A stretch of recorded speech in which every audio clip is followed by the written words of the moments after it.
Such an abundance of ether. Are we in luck?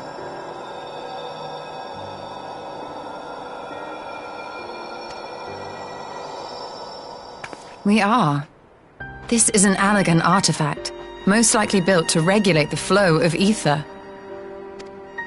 I strongly suspect the ancients used it to stem the flow from here to the burn. That would explain how they were able to untether what became Azys La from its surroundings. But were we to throw open the floodgates, the resultant deluge would surely be sufficient to raise our wall. And in restoring the flow, we may also restore life to the wasteland.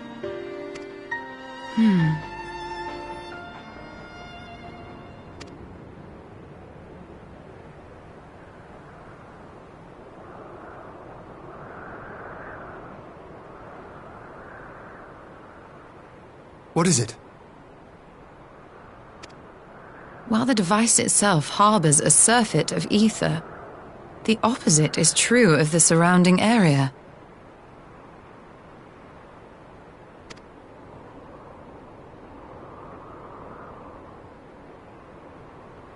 An effect of regulation, perhaps. A similar phenomenon seemed to be occurring in Doma.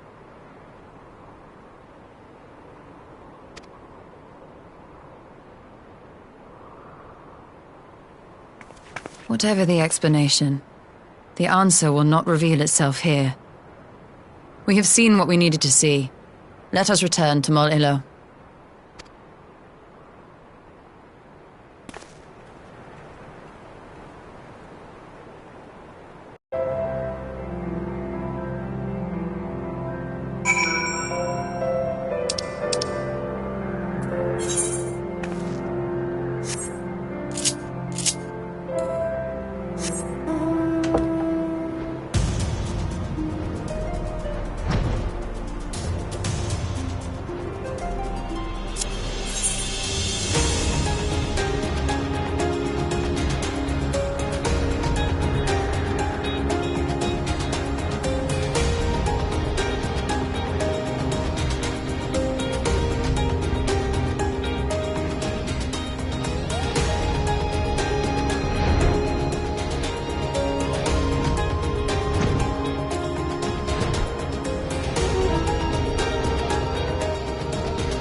Yes!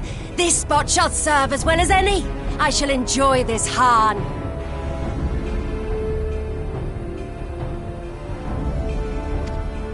Is this truly necessary? Have you no peaceable way of making decisions? Speak not of peace. You stand before proud warriors of the Dothal. In the heat of battle do our souls burn brightest. We lay low the strong that we may rise higher.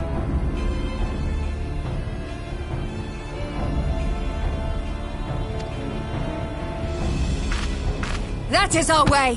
The way of might. There is no other. Oh, they do not want for conviction.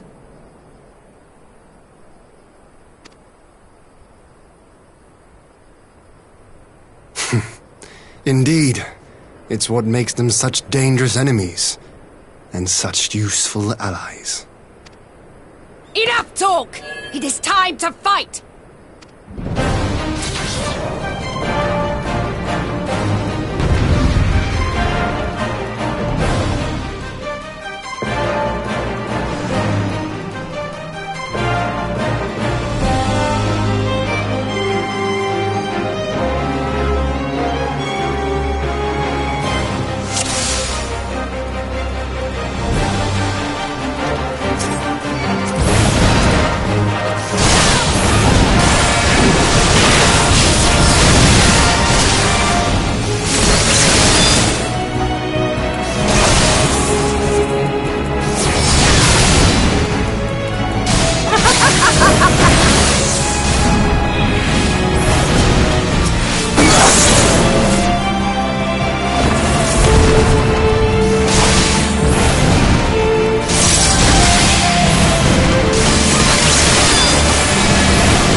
Do our souls sing!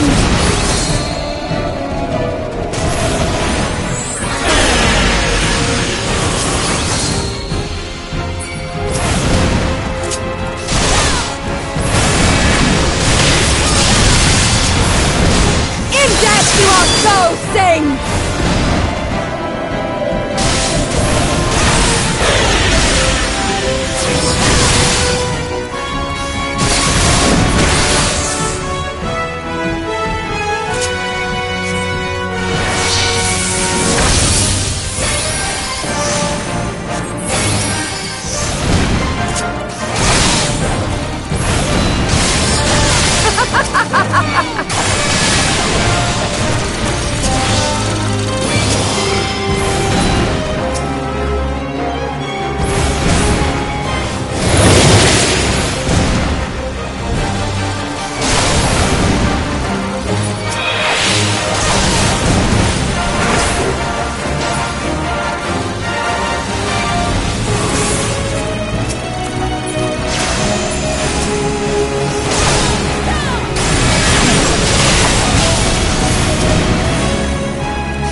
our souls sing!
souls sing!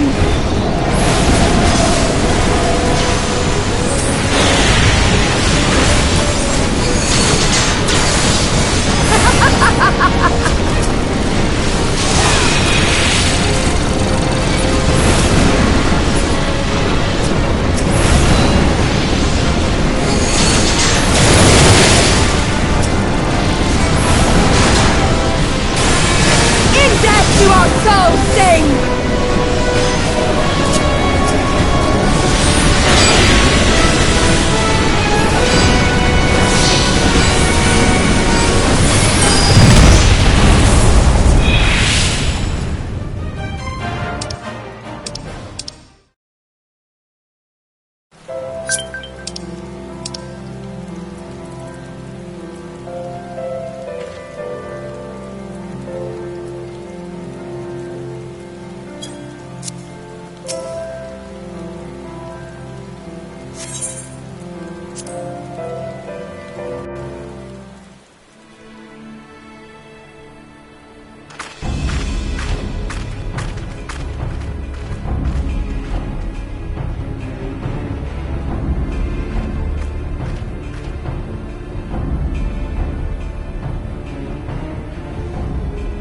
Yes! This spot shall serve. Is this truly? Speak not of peace. We lay low. That is our way. The way of might. There is no... Oh, they do not want for conviction.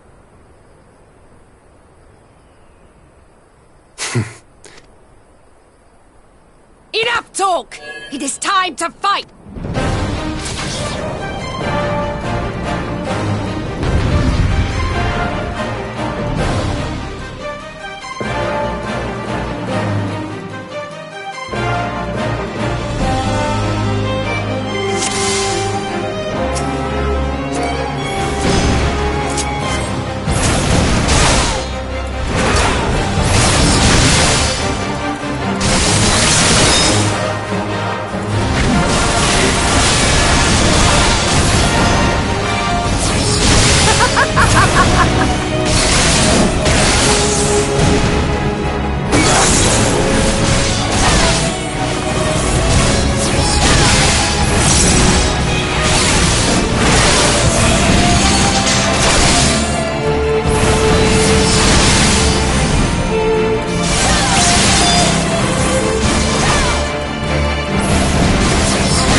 souls sing!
death do our souls sing!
Yes! Yes! Not since the Nardum has my soul burned so!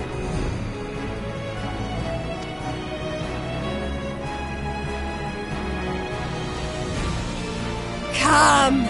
We have only just begun!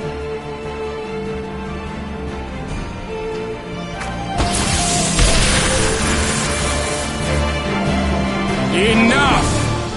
You were not granted leave to set the steppe ablaze.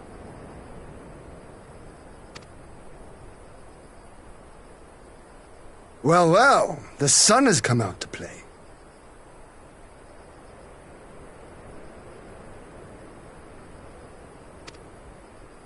Be gone, Moonstruck Coroneer! I am busy!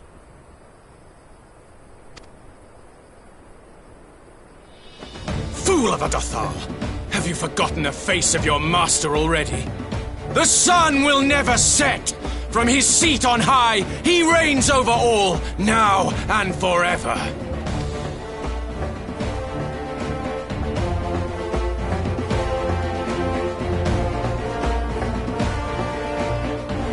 Yet what should he find here but a battle to determine the fate of the steppe? A battle waged without his blessing. This will not stand. You, Doman! You who come to petition the warriors of this land, forget that all Nama's children are wards of the Orinir. As first among my brothers, your petition is mine alone to judge.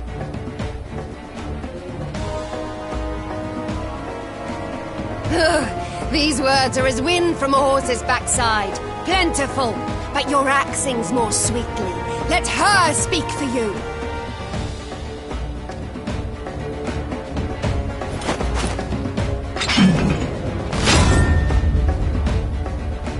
Insolent child. You will learn your place!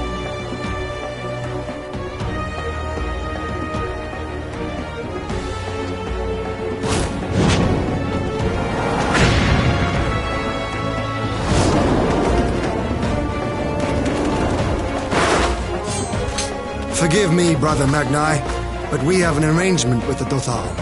We will not abide any interruptions. So be it. The sun will pass judgment on all.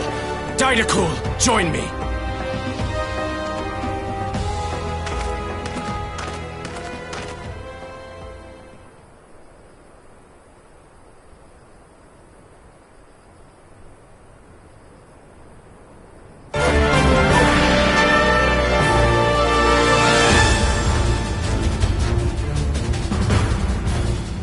The sun is in good company.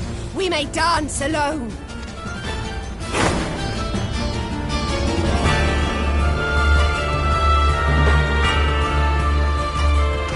Beg not for mercy, for you will have none. Bear witness to the power and the glory of Azim!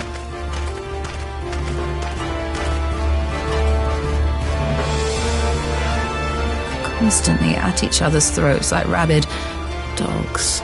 Gods, I'm turning into her. I have not the patience for this, but if we must fight, let us at least be brief. Come.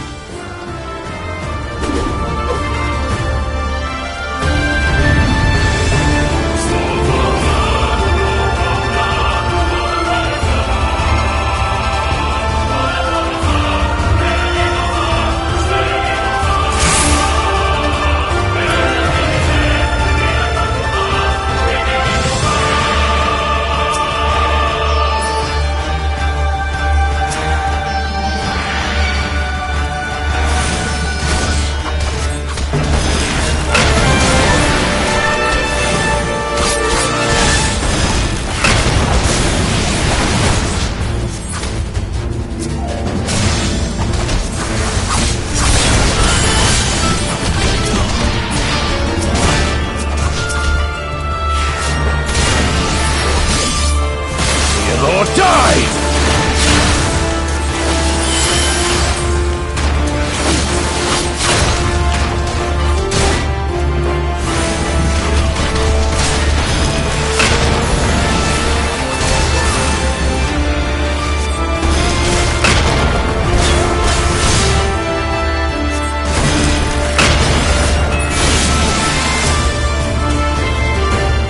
Bow down before me!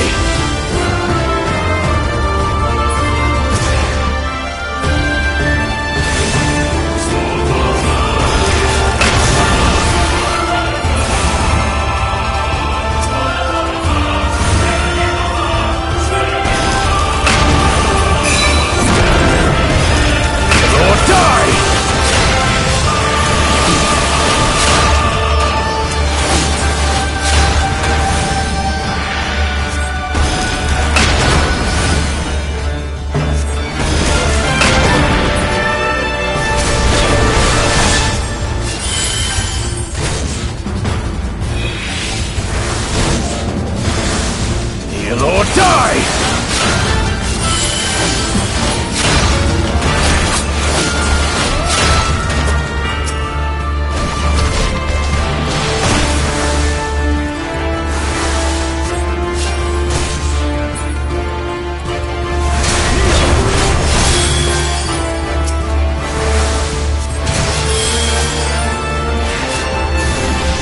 Kneel or die!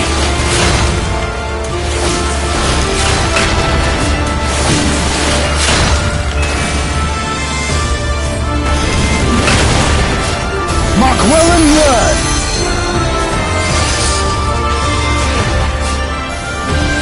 Concentrate!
soul sing!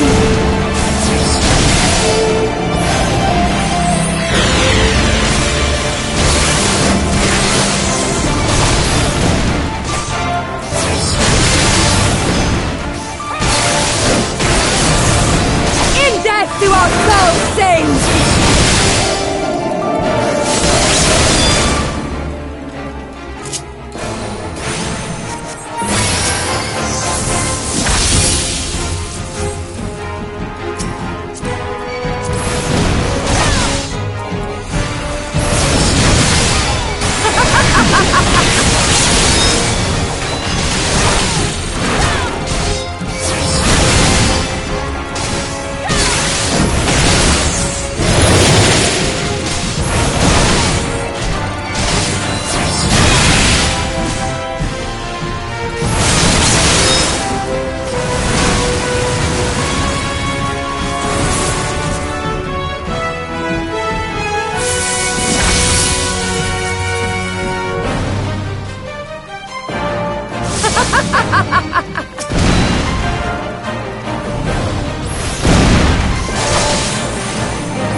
Before me!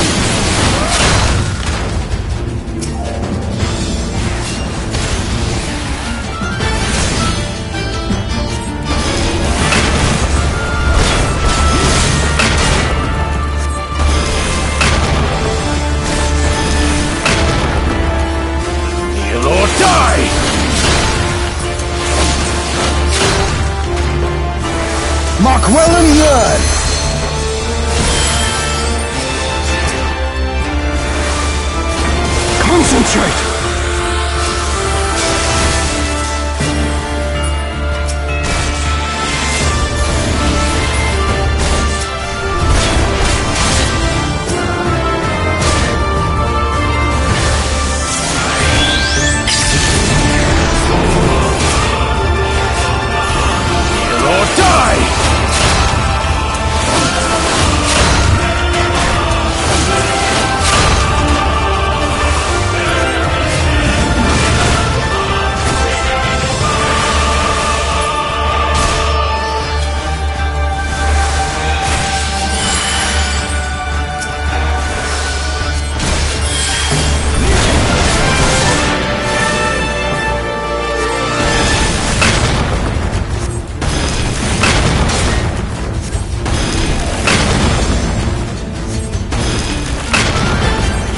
Down before me! Mark well and learn!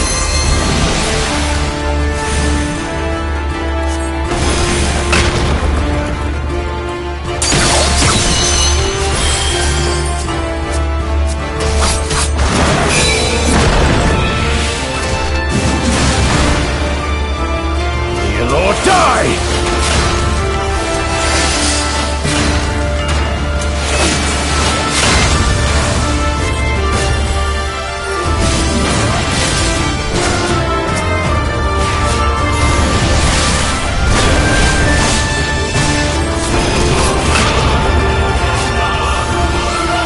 Down before me!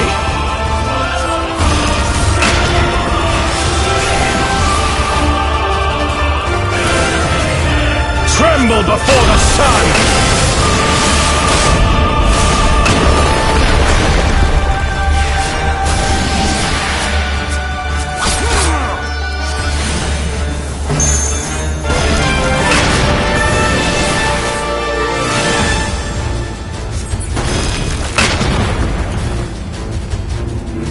Let us be about it!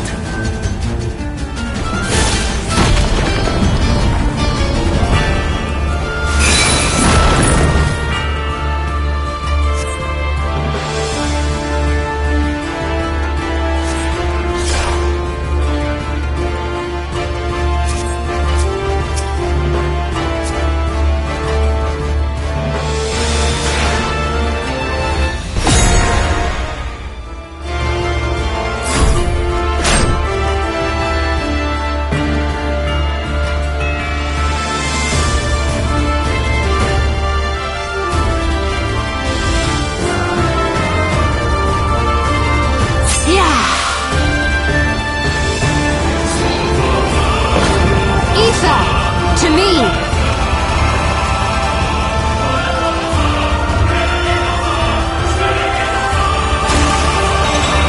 How about you?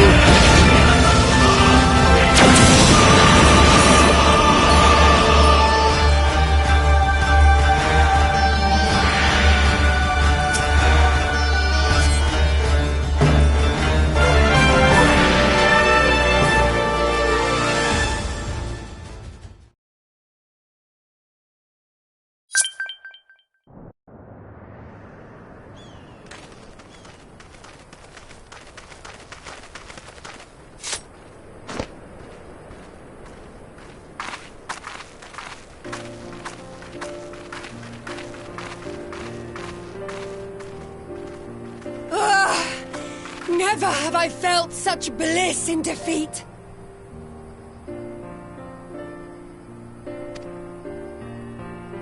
'Twas a battle to burn soul and flesh to ash. We Dothal will lend you our strength as promised. Narma's power is yours to wield.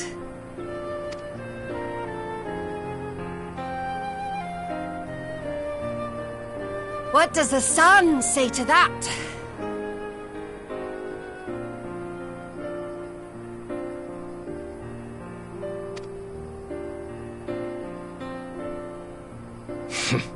The sun is not driven by base motives such as yours.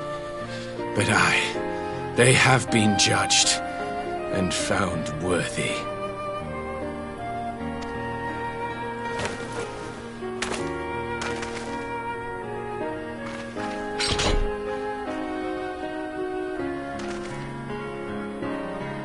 It is the way of the Oranir to accord recognition and respect to the strong. You have made sufficient proof of your strength. The sun shall answer your call. You have our thanks. We are glad to call you allies.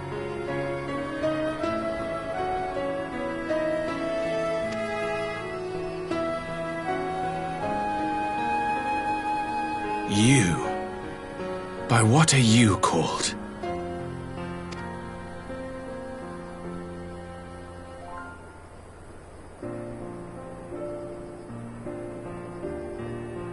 Y'shtola. Why?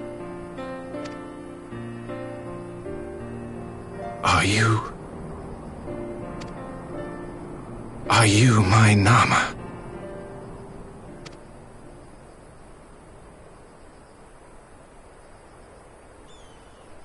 I beg your pardon? In battle, you shone with all the majesty of the full moon's light. Your healing touch, the embodiment of the Dusk Mother's love.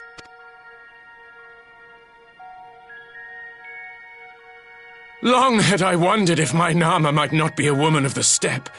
Beholding you, I am all but certain.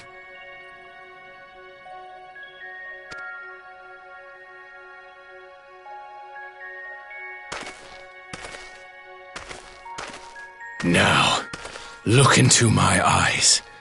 Could it be? Could you be?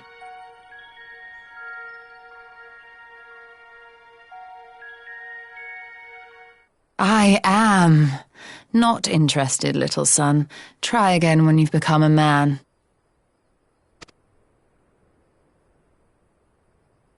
Little?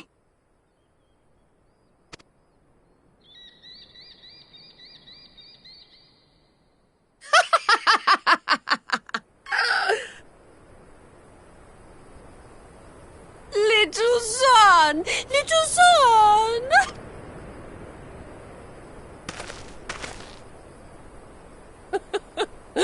Does it pain you, little son?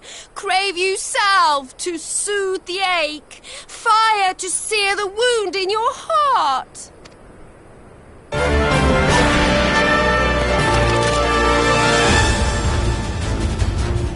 We have wasted enough time here.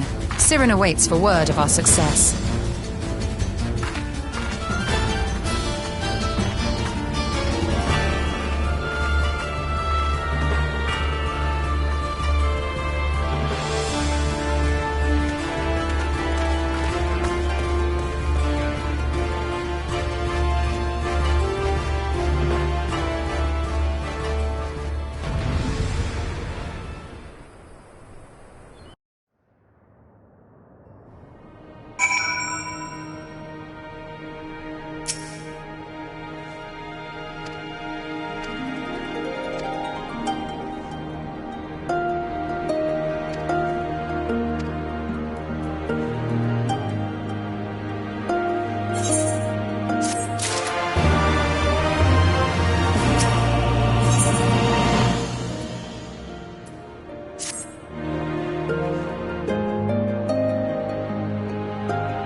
Did it work?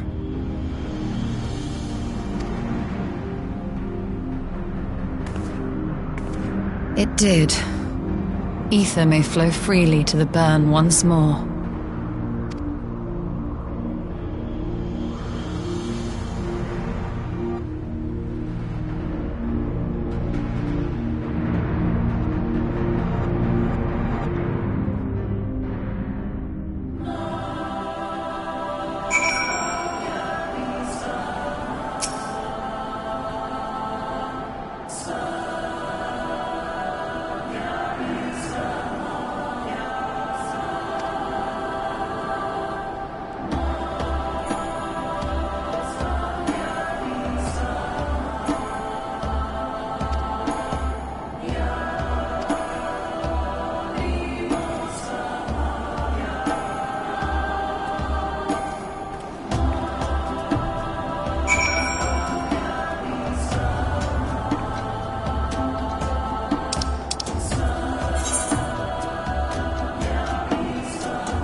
Mistress Lys, Commander Aldin, it gives me great pleasure to formally welcome the city-state of Alamigo to the Eorzean Alliance. The pleasure is ours, Your Grace. I know I speak for all Alamegans when I say that we are glad of this chance to stand with our comrades of the Alliance. And we, for our part, are glad indeed to be able to welcome friends both old and new. Lord Hien of Doma, at your service. Pray, accept my heartfelt thanks for your generous invitation. Nay, 'tis we who must thank you for journeying so far. And 'twould be remiss of me not to acknowledge the part the Scions of the Seventh Dawn have played in bringing all of us together. In times of great unrest, you and yours have been our constant companions, without whom we would not be here. With apologies to Lord Hien and Mistress Alisaie, it occurs to me that we have not gathered in this way since that fateful day in Uldar. The day I lost my arm and my freedom. As I lay in my cell, never did I dream that I would one day be given the chance to represent my homeland at this council. I would not even be alive had you not plucked me from the jaws of death. You, Yugiri, and Alphino. Would that the lad could be with us.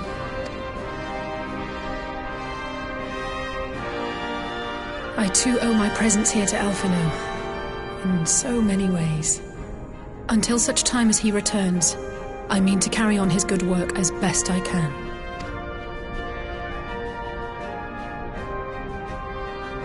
Come, friends. Let us leave the past in the past and turn our eyes to the future. My Lord Hien, pray, tell us how things stand in the east.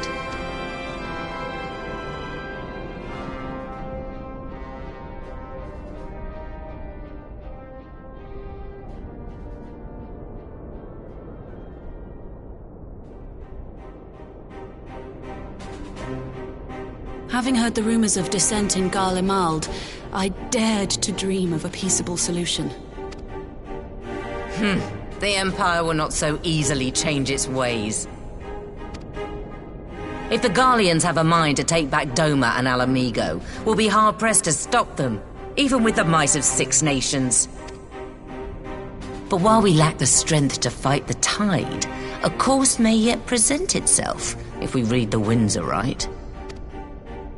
The winds suggest but one course to me. One which leads from the sea unto the river and thence to the source of all our woes. The Ascians. Indeed. All here have felt their blighted touch. It was the bringers of chaos who nurtured the Archbishop's tyrannical ambitions. They who bestowed upon him the secrets of summoning, as they have so many others before and since. And while they remain, we shall know no peace. Our objective is clear. The question is how to achieve it. That our enemy parades about in Xenos' skin poses problems in itself, but ere we get to them, how are we to infiltrate the Empire and get close enough to strike?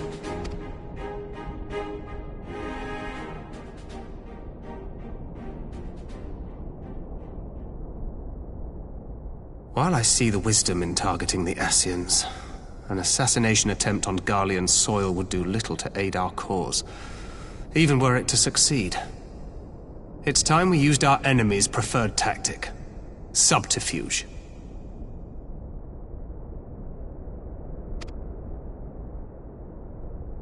You have an idea? Speak your mind, Master Thancred. None here know the enemy better than the Scions, and you mayhap best of all. Whatever it is you propose, we will give it fair hearing. On that you have my word.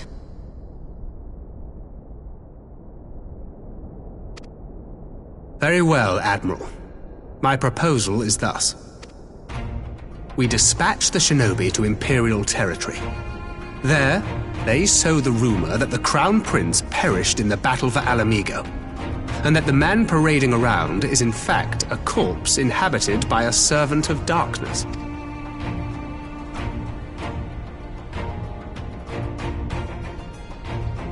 Well, it does have the ring of truth about it. And were the Garleans to learn that their future ruler is a puppet, the Empire would be shaken to the core. But, at the risk of sounding stupid, would they actually believe such an unlikely story? I didn't. Ordinarily not. But prior to his miraculous recovery, rumors of Xenos' death had already begun to circulate around the Empire. Ultimately, however, what the masses believe is not our chief concern. Our true objective is to create an opening for rival factions within Garlemald to exploit. Just as a war of succession erupted in the wake of Emperor Solus's death. A war which raged until but recently, plunging the Imperial House into disarray as nephew and uncle grappled for the throne. It is no coincidence that one of Varus's first acts as Emperor was to name Xenos heir apparent, family feuds being so tiresome when armies are involved. Not all welcomed his choice of successor, however. There is no shortage of individuals who aspire to the throne, who would jump at any chance to seize power. The news that Xenos is not only dead, but a puppet to diabolical forces, would be too enticing to ignore. The Empire would not be quick to recover from a second war of succession. I am no stranger to infiltrating Imperial territory. With a team of operatives gathered from among the Alliance's finest, the plan should have a reasonable chance of success. Doma already has shinobi in place throughout the provinces. We stand ready to act, and act we must. What say you all?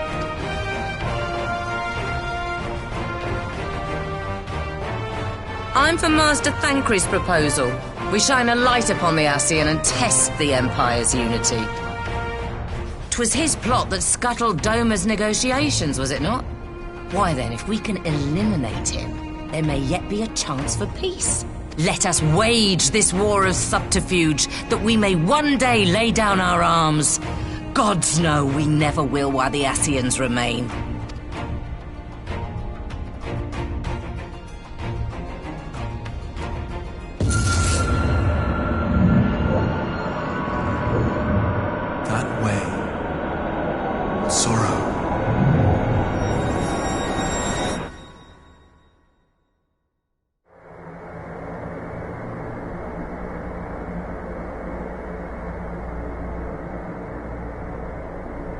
History must be changed.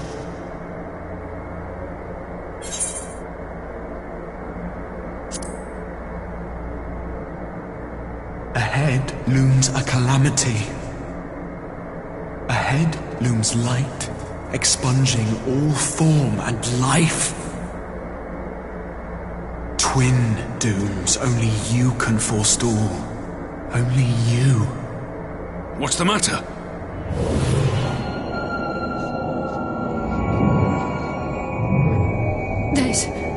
There's a voice!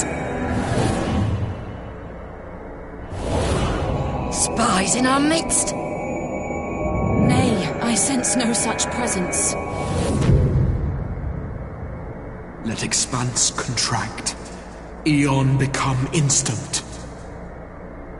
Throw wide the gates that we may pass.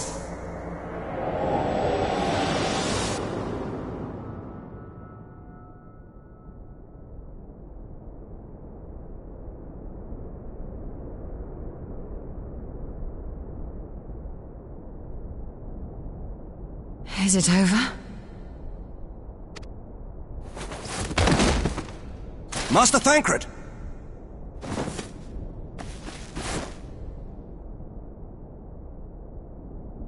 For Fend. Bear him to a private chamber. Have every healer make ready. Swiftly!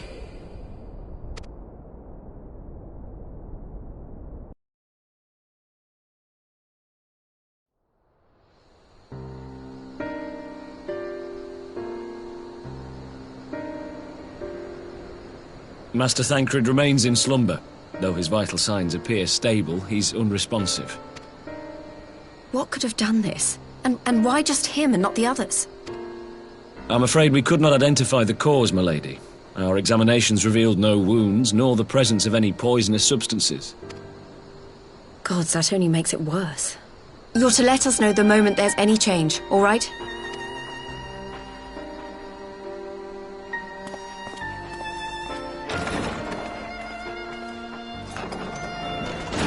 Thank you for coming. Knowing Thancred, he would apologize for being otherwise engaged at so crucial a juncture. In gifting us a course of action, Thancred sowed the seed of all that is to follow. We have but to nurture it as best we can. To him, I would say, rest easy, that he may wake to enjoy the fruits of our labors. Now, the matter of the mysterious voice must not be forgotten. Will you tell me exactly what happened? Alize and I heard a voice in the moments before Thancred collapsed. It was accompanied by a severe headache, as if something were clutching at our minds. Did you experience the same thing?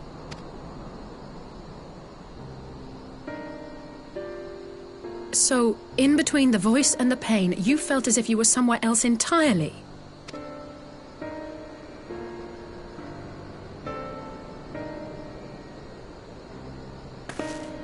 Your testimony confirms my suspicion. That which you experienced was, I believe, your soul being plucked from your flesh. Called. Called? I myself examined Thancred. Reach out as I may, I could not sense in him the spark of life that is his soul.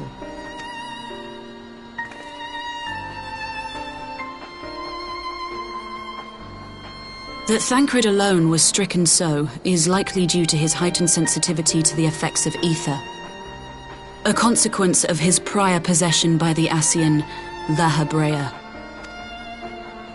The owner of the voice, whoever it may be, reached out to you, called your souls, and in so doing, caused you and yours such pain. But if that's true, where exactly are we being called to? I know not. Yet one thing is plain. Whoever waits for you on the other side is possessed of a power unlike any I have ever known.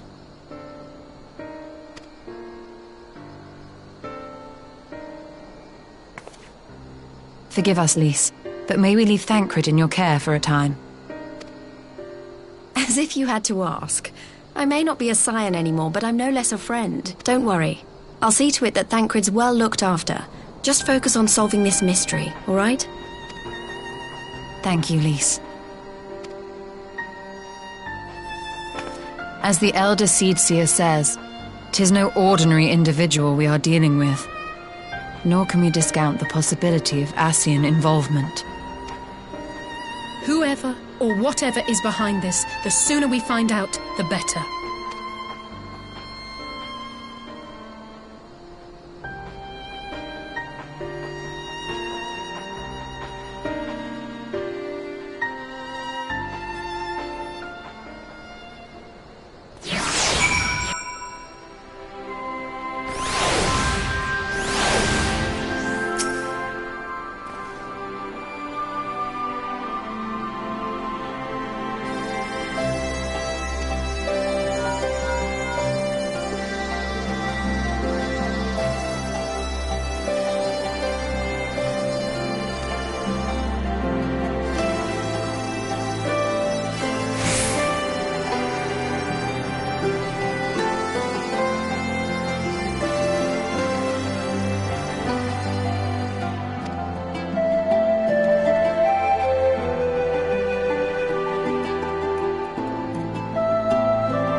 Roger!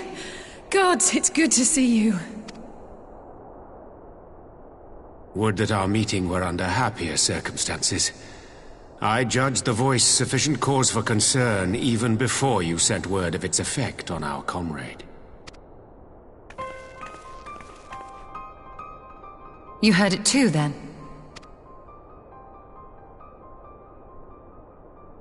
Aye. And all but certainly at the selfsame instant. Alas, pained as I was, I could make little sense of what few words did then reach mine ears.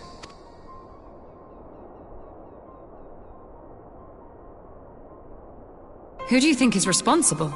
Could this be the Ascians doing? That I cannot say.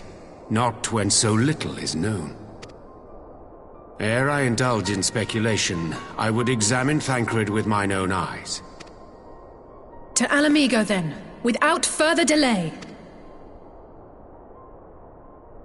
One other thing. During my visit to the Far East, I observed a strange phenomenon. Thou referrest, I presume, to the localized reduction in etheric density. Well, that spares me the trouble of an explanation. Yes, I noted precisely that at two apparently unconnected locations. I take it the phenomenon is not limited to the Far East. Indeed not. Of late, our agents charged with surveilling the beast tribes have spoken of little else. In every corner of the realm, they tell of places in which the ether hath grown thin. Naturally, my suspicions first turned to primal activity, but the areas thus affected betray no evidence of summoning. I must confess to being quite perplexed. If the same phenomenon is being observed in multiple locations on opposite sides of the world, we may safely discount regional factors. Needless to say, this warrants further investigation. Indeed, I shall make it my task to...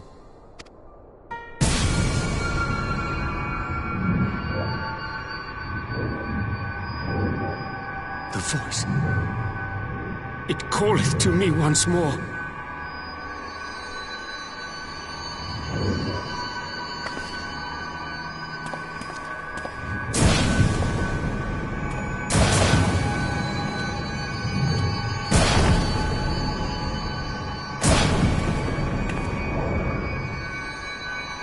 I hear it too.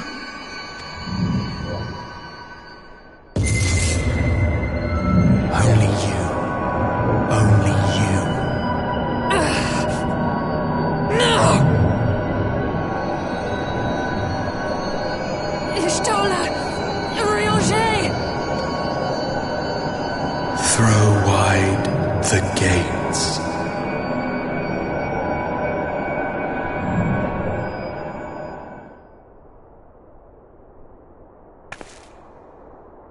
No! No, this can't be happening!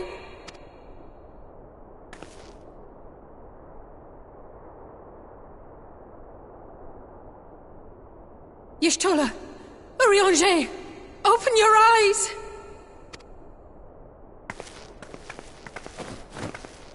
Open your eyes, I beg you! Say something! Anything! Not again. Please, not again.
Here he is, my lady.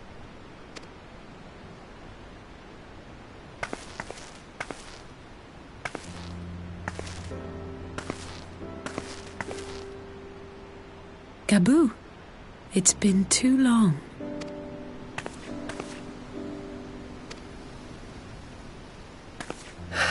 I'm afraid there's been no change. If he can see or hear us, he has given no sign. I see. You're still fighting. I'm proud of you.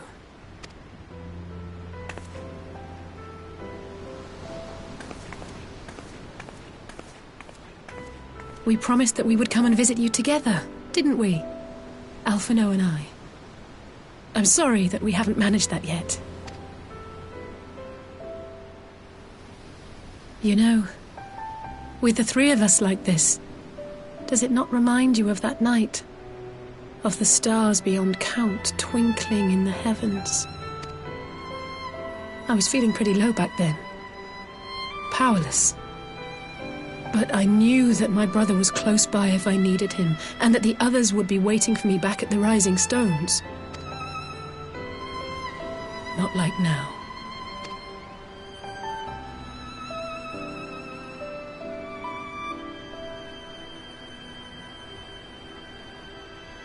I've seen my share of trouble since coming to Eorzea.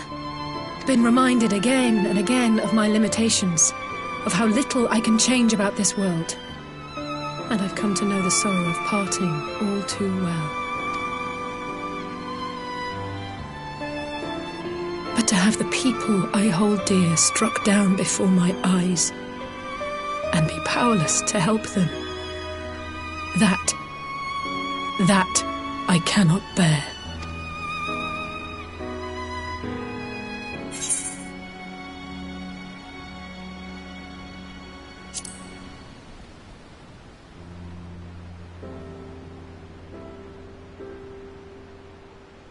And for that I am grateful. I don't know what I would do without you.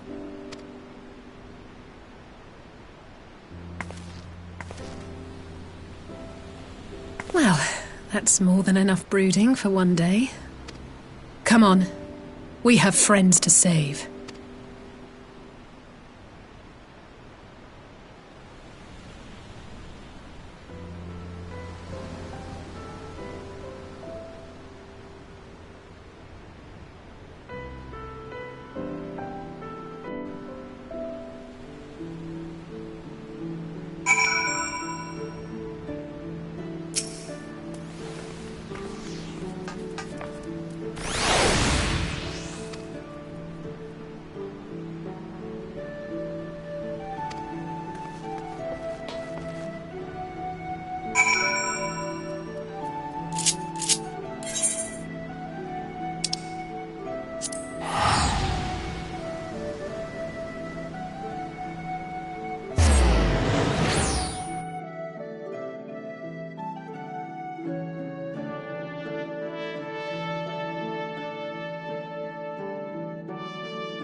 the populares no longer present an obstacle.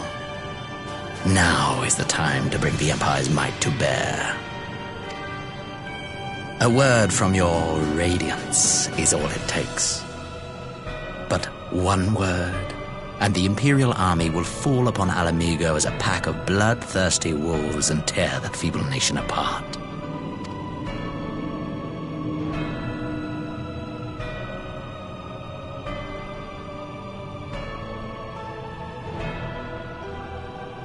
Have you no words for me?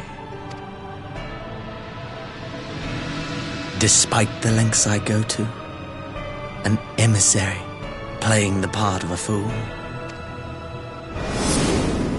When first I took this face, I swore to use all of my knowledge, all of my power, to further the cause of the Empire.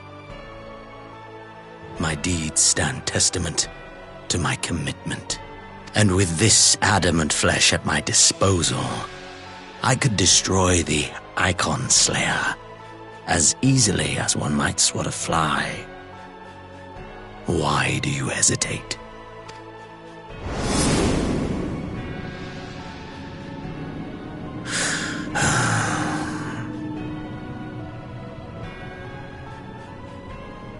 Our enemy is resourceful.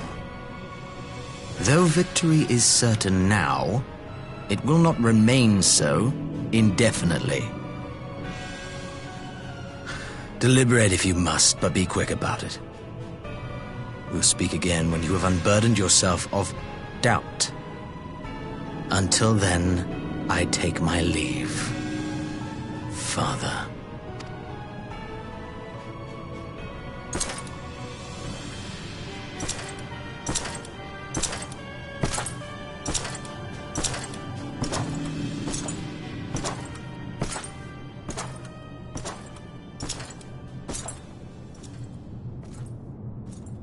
I should be the one to sigh.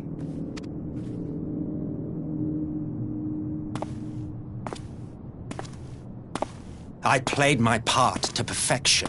I had earned my rest, and then, thanks to La Habrea's crowning act of idiocy, our favorite emissary sees fit to summon me back. Elidibus was ever a warrior. A most tiresome trait, would you not agree?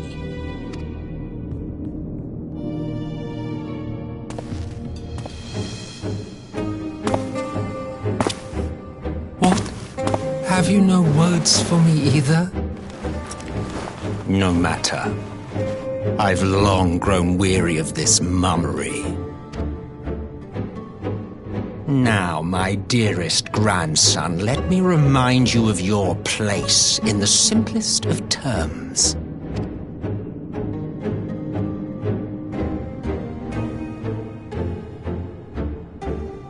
You do not make judgments, you administer them.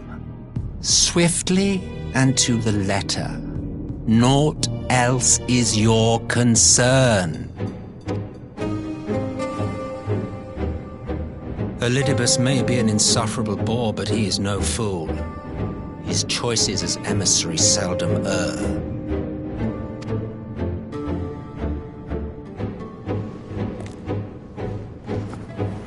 If aught threatens the balance twixt light and dark, it falls to you to remove it.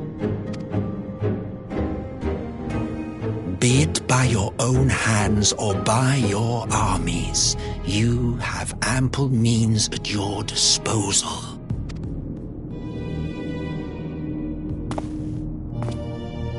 That is why this empire exists, why I built it.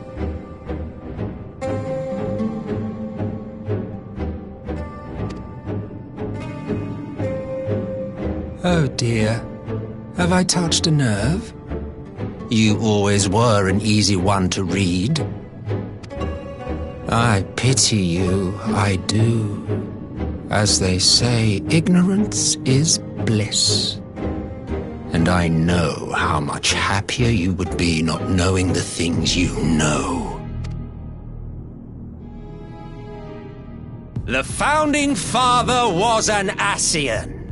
and he created the Empire solely for the purpose of sowing the seeds of chaos.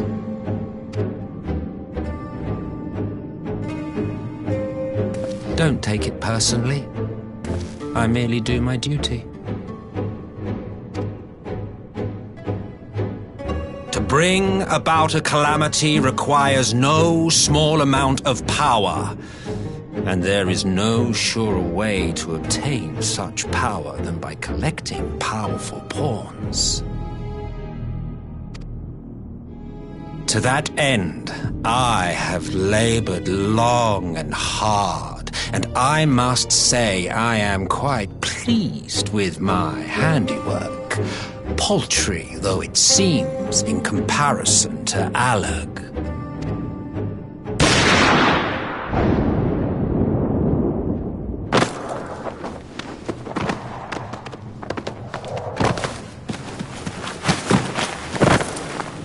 You fiends are overfond of your own voices.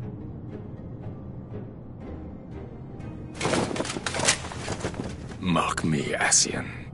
Man is the master of his own destiny.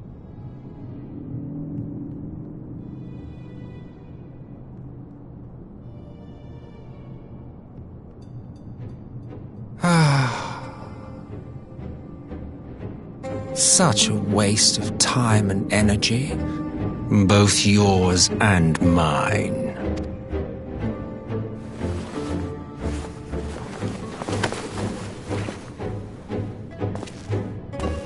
Lest you forget you are Emperor now. If you wish to spout drivel about man's destiny, save it for the masses. It will serve to give them a sense of purpose, and you pliant pieces for the game.